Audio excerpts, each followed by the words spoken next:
Bonjour à tous. Aujourd'hui, nous allons parler d'un livre qui s'intitule Le scaphandre et le papillon. Il s'agit d'un ouvrage autobiographique de Jean-Dominique Bauby paru en 1997.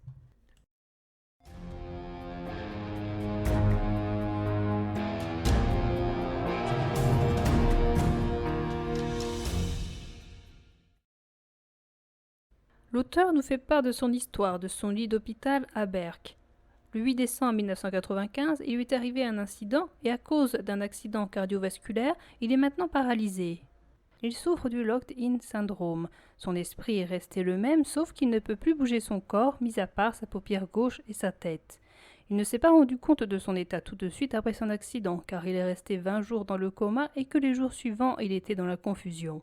On lui a appris le nom de sa maladie qu'après que des soignants lui ont fait essayer un fauteuil roulant. Parce qu'il est paralysé, il est comme pris dans un scaphandre. Dès que quelque chose le gêne, il ne peut pas faire en sorte que cette gêne ne soit plus là. Ceci est le cas lorsqu'il est obligé de regarder à la télé des programmes qui ne l'intéressent pas, que son corps le dérange, ou encore qu'il ne peut pas ranger des appareils défectueux. Le scaphandre peut être vu comme un équipement qui le sépare de l'humanité s'il est entré dans l'eau. Mais en même temps, le scaphandre est relié à l'autre monde dans le but de donner de l'oxygène dont a besoin le plongeur. Il a également cette impression d'être un papillon, car même paralysé, il peut faire ce qu'il veut grâce à son imagination. Il peut revoir certaines personnes ou encore voyager.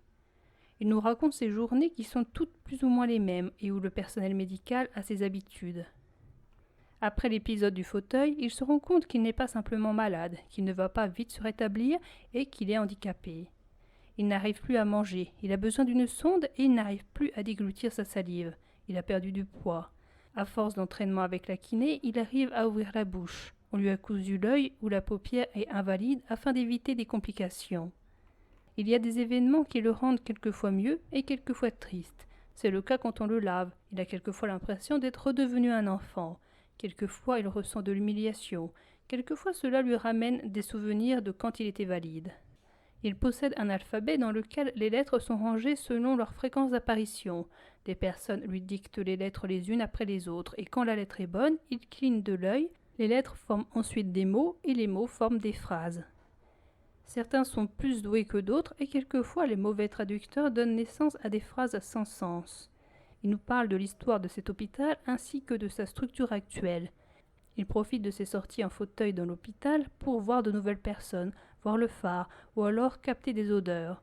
Il classe les personnes en deux catégories. Il y a celles qui sont là pour longtemps et qui vont peut-être y mourir, et les autres qu'il appelle les touristes qui n'ont pas grand-chose de grave et qui vont bien vite retourner chez eux.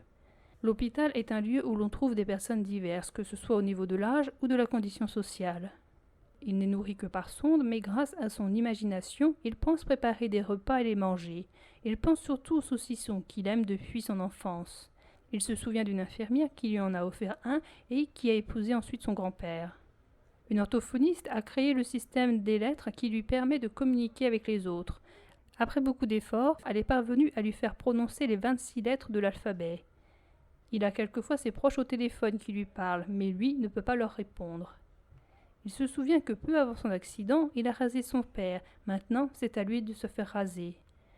Comme lui, son père ne peut plus sortir de chez lui à cause du mauvais état de ses jambes qui l'empêche de descendre les escaliers. Une photo envoyée par son père lui fait ressouvenir qu'il était déjà venu à Berck quand il était enfant. Il pense au comte de Monte Cristo et plus précisément à Noirtier de Villefort. C'est aussi un homme en fauteuil qui ne peut que cligner des yeux. Le narrateur aurait alors aimé être un autre personnage, même un antagoniste de Monte Cristo, mais surtout pas cet homme. Il imagine écrire une pièce de théâtre dans laquelle il parlerait d'un individu paralysé, mais qui finirait par se réveiller et remarque que sa situation n'était qu'un cauchemar. Il imagine également être réalisateur et tourner des films à Berck. Il se souvient de son voyage avec Joséphine à Lourdes. Joséphine était intéressée par ce pèlerinage, mais lui préférait son livre, ce qui a amené un froid entre eux. Lors de la fête des pères, sa femme et ses deux enfants le promènent dans l'hôpital. Il est heureux de les voir, mais en même temps il est triste car il se rend compte que son état n'est pas beau à voir pour des enfants.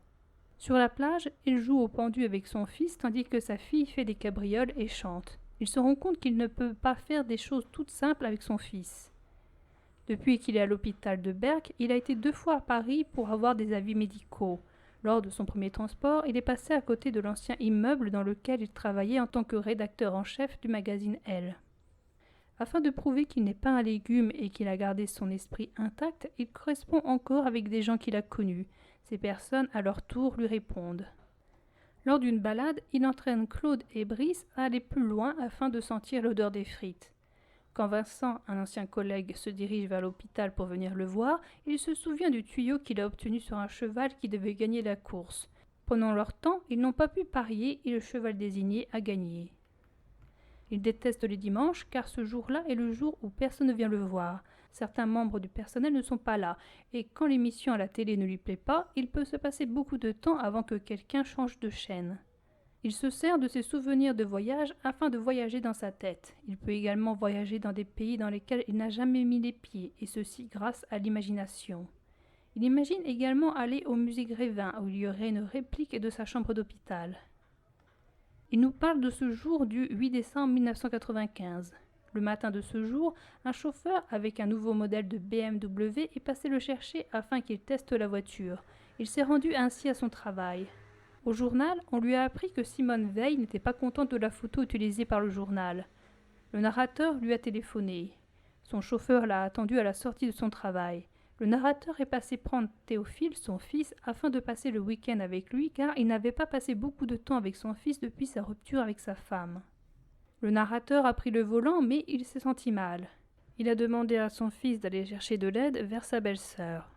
Il a été conduit à l'hôpital et il a sombré dans le coma.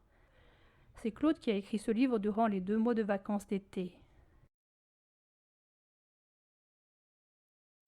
Derrière le rideau de toile mitée, une clarté laiteuse annonce l'approche du petit matin. J'ai mal au talon, la tête comme une enclume, et une sorte de scaphandre qui m'enserre tout le corps. Ma chambre sort doucement de la pénombre. Je regarde en détail les photos des êtres chers, les dessins d'enfants, les affiches, le petit cycliste en fer blanc envoyé par un copain la veille de Paris-Roubaix, et la potence qui surplombe le lit où je suis incrusté depuis 6 mois comme un Bernard l'ermite sur son rocher. Pas besoin de réfléchir longtemps pour savoir où je suis et me rappeler que ma vie a basculé le vendredi 8 décembre de l'an passé. Jusqu'alors, je n'avais jamais entendu parler du tronc cérébral. Ce jour-là, j'ai découvert de plein fouet cette pièce maîtresse de votre ordinateur de bord, passage obligé entre le cerveau et les terminaisons nerveuses, quand un accident cardiovasculaire a mis le dit tronc hors circuit. Autrefois, on appelait cela transport au cerveau, et on mourait en toute simplicité. Le progrès des techniques de réanimation a sophistiqué la punition.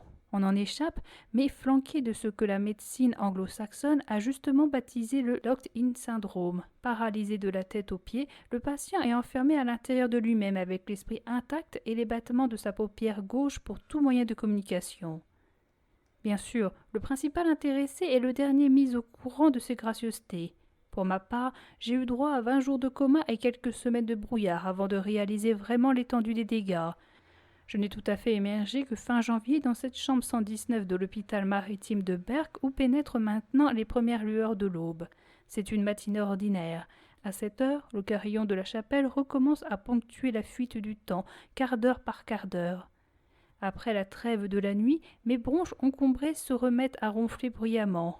Crispées sur le drap jaune, mes mains me font souffrir sans que j'arrive à déterminer si elles sont brûlantes ou glacées. Pour lutter contre l'ankylose, je déclenche un mouvement réflexe d'étirement qui fait bouger bras et jambes de quelques millimètres. Cela suffit souvent à soulager un membre endolori. Le scaphandre devient moins oppressant et l'esprit peut vagabonder comme un papillon. Il y a tant à faire. On peut s'envoler dans l'espace ou dans le temps, partir pour la terre de feu ou la cour du roi Midas. On peut rendre visite à la femme aimée, se glisser auprès d'elle et caresser son visage encore endormi. On peut bâtir des châteaux en Espagne, conquérir la toison d'or, découvrir l'Atlantide, réaliser ses rêves d'enfant et ses songes d'adulte. Trêve de dispersion.